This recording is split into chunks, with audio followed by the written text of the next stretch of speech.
धैर्य पूर्वक चले, निराश न। डॉक्टर अरुणेश कृष्ण शास्त्री जी, श्री रामानुजा गौरी गोपाल संस्कृत गुरुकुलम के प्रधानाचार्य। महाराज जी, आपके चरणों में कोटि कोटि प्रणाम। महाराज जी, वास्तविक कल्याण का मार्ग क्या है? सब साधन कर यह फल सुंदर, प्रभु पद पंकज प्रीति निरंतर। अनन्य चेताः सततम यो माम स्मरति नित्यशः, तस्याहं सुलभा पार्थ नित्य युक्तस्य योगिनः। संयम नियम फूल फल ज्ञाना, हरिपद रति रस वेद बखाना। गोस्वामी जी कहे समस्त साधनों का, मनुष्य जीवन का एक फल है कि ये ज्ञान हो जाए, देह भाव रहित, मन और इंद्रियों की विलासिता से रहित, द्वंद्वातीत हमारा स्वरूप है। इस ज्ञान का रस है कि सब स्वरूपों का जो परम प्रकाशक है, सबकर परम प्रकाशक जो जिसे परमात्मा कहा गया है, आत्मस्वरूप जो परमात्मा स्वरूप है, उसमें प्रेम हो जाए, जिसे ज्ञानी जन आत्मरति कहते हैं, भक्त जन कृष्ण रति कहते हैं। प्रेम ही समस्त साधनों का फल है और उसका सहज साधन है अखंड स्मृति। यस्य स्मरण मात्रेण जन्म संसार बंधना विमुच्यते, नमस्तस्मै विष्णुवे। अब इस स्मरण को जागृत करना बड़ा कठिन है। बातें तो कर लेना बहुत सरल है, क्योंकि मना कष्टानि इंद्रियाणि प्रकृति स्थानि कर्षति, एक दिन से नहीं, अनादिकाल से इनका प्रवाह विषयों की तरफ ही है। अब अहो भाग्य, धन्य भाग जो गुरु कृपा पात्र बन करके इनके प्रवाह को मोड़ दे। जो भगवत विमुख है उसे भगवत सन्मुख कर दे। यही मोड़ना ही साधना है।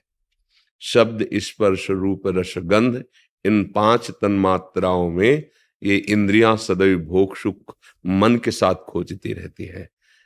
कभी आज तक इनको तृप्ति नहीं हुई, ना होगी, क्योंकि है ही नहीं। जो सुख है वो स्वरूप में है, जो हमारा स्वरूप है, आत्म स्वरूप। अगर ज्ञान मार्ग से न समझे तो भक्ति मार्ग से, जो हमारा अंशी है प्रभु, बिल्कुल सहज सरल है। देखो, जिसे कहते हैं हम कैसे माने भगवान हैं, हम भगवान के हैं, कैसे माने, क्या प्रमाण है आपके पास? अध्यात्म कोई प्रमाण की वस्तु है क्या? वो अनुभव की वस्तु है, अनुभूत विषय। वो कोई प्रकृत राम अतर्क बुद्धि मन बानी, जो मन बुद्धि के अतर्क है उसे कैसे हम प्रमाणित करें? पर पिता का ये पुत्र है तो उसमें कुछ गुण मिलते होंगे, स्वभाव मिलता होगा, तो पहचाना जा सकता है कि तुम अमुक के लड़के हो क्या? बोले कैसे पहचाना? बोले कुछ स्वभाव मिलता है। तो जैसे हमारे अंशी जो है प्रभु, वो अविनाशी हैं, तो हमारे अंदर एक चाहत है कि मैं मरूं नहीं कभी, है ना? सबके अंदर है ना, मैं मरूं नहीं, इसका मतलब मैं प्रभु का अंश हूं। दूसरी बात, हमारे प्रभु आनंद राशि है। हमारे अंदर ये चाहत है कि मुझे कभी दुख न मिले, सदैव आनंद ही आनंद है ना, चाहत सबके अंदर। तो हम है ना प्रभु के अंश। तीसरी बात है कि हर परिस्थिति में मैं शांत रहूं, नहीं शांति में। ये दुनिया प्रपंच छोड़ो, कुछ मिनट तो यार शांत रहने दो। शांति की चाह है, क्योंकि हमारे जो प्रभु है ना, शांताकारम, तो है ना हम प्रभु के, क्योंकि हमें शांति चाहिए।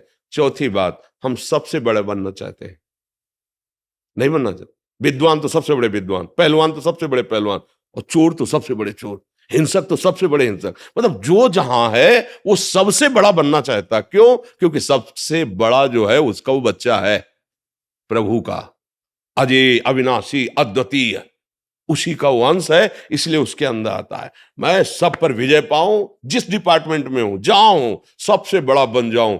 ये कुछ लक्षण ऐसे बताते हैं कि तुम प्रभु के अंश हो।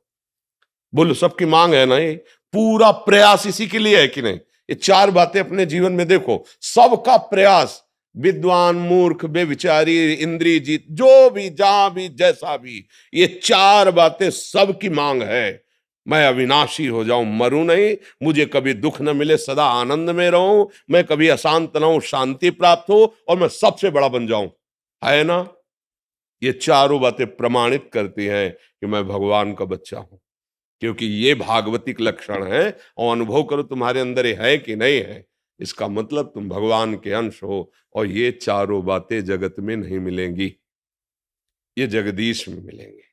जगत में तुम चाहे जितने बड़े बन जाओ, तुम्हारे बाप कोई न कोई है, किसी भी डिपार्टमेंट में, कहीं भी आपकी पहुंच नहीं, लेकिन आपसे बढ़कर है। विद्या में तो, गुण में तो, बल में तो, क्योंकि वो अनंत है। इसलिए खोजते चले जाओगे तो एक महाबलशाली मिलेगा जिसके बल के आगे किसी का बल नहीं। जाके बल लवलेस ते जीते चराचर धार, वो प्रभु जिसके एक लव मात्र बल से चराचर जगत पर विजय प्राप्ति की। अरे दस्कंदर, मैं उनका दास हूं जिनकी प्रिया का अपहरण करके तू लाया है। वो महाबल, वो महाज्ञान समुद्र, वो महारूप समुद्र, जो भी जैसे भी, हमारा परम लक्ष्य है भगवान की प्राप्ति।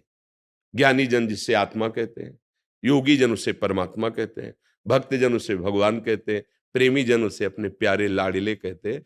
उनके ये सब शब्दावली हैं। जिस रूप में चाहो, जैसे चाहो, ये यथा माम प्रपद्यन्ते तास तथैव भजामि। जैसे ये भगवान का प्यार देखो, जैसे चाहो। तो आज चाह रहे हो ना, पत्नी रूप में वही बना है, पुत्र रूप में वही बना है, जो तुम दृश्य देख रहे हो भेद में वही बना हुआ है। मत्ता परतरम नान्यत् किंचित् अस्ति धनंजय, मैं ही मैं हूं, मैं ही मैं। अब बस ये कि तुम चाहते क्या हो। अगर तुम विषय चाहते हो, जगत चाहते हो, तो और कोई नहीं, कृष्ण ही बना हुआ है, कोई नहीं। किंचन मात्र, वो वेद कहता है सर्वम खलमिदम ब्रह्म नेना नास्ति। तो फिर जब किंचन मात्र कोई और है ही नहीं, तो विषय भी तो वही बना है। पर ये तुम जानते नहीं हो, इसीलिए तुम भोक्ता भाव किए हो, यही तुम्हें फंसाए हुए है।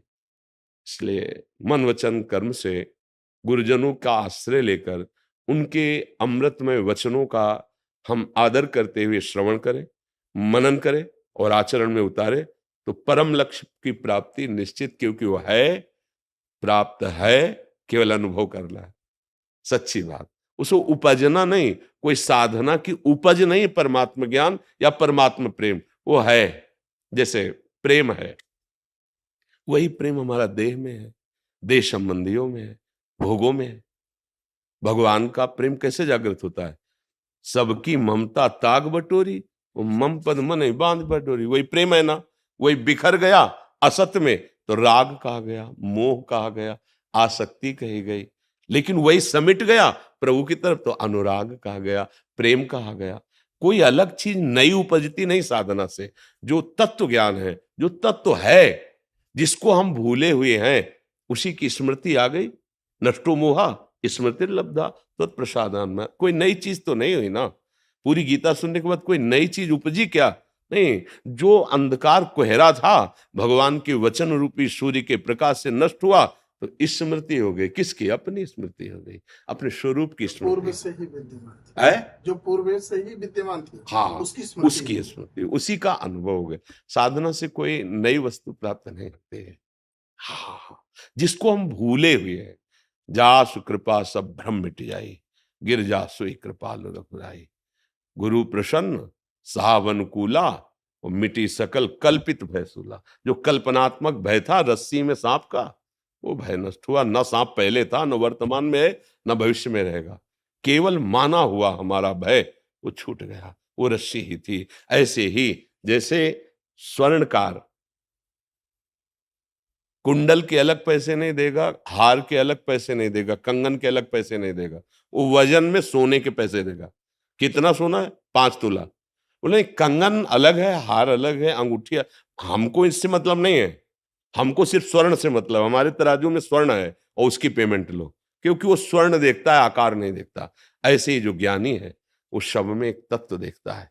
जितने भी कुंडल कंकण आदि बने हुए हैं वो स्वर्ण ही है। ऐसे ही जड़ चैतन्य जो भी बना हुआ है वो परमात्मा ही है। ऐसा बोध हो गया, वो जीवन मुक्त हो गया। जीवन मुक्तता ही, भगवत प्रेम ही इस जीवन का चरम लक्ष्य है। और उसकी प्राप्ति, जो विस्मृत है उसकी स्मृति, जो स्मृति में उसकी विस्मृति। हम संसार के सन्मुख हैं, स्वरूप से विमुख है, प्रभु से विमुख है। अब थोड़ा उल्टा होना पड़ेगा, प्रभु के सन्मुख, संसार से विमुख। हम प्रभु को साधन बनाए हुए हैं, साध्य विषय को बनाए हुए हैं, थोड़ा उल्टा कीजिए। साधन विषय बना लीजिए, साध्य प्रभु बना लीजिए, निहाल हो जाएंगे। जहां है वही भगवत प्राप्ति हो जाएगी। प्रशांत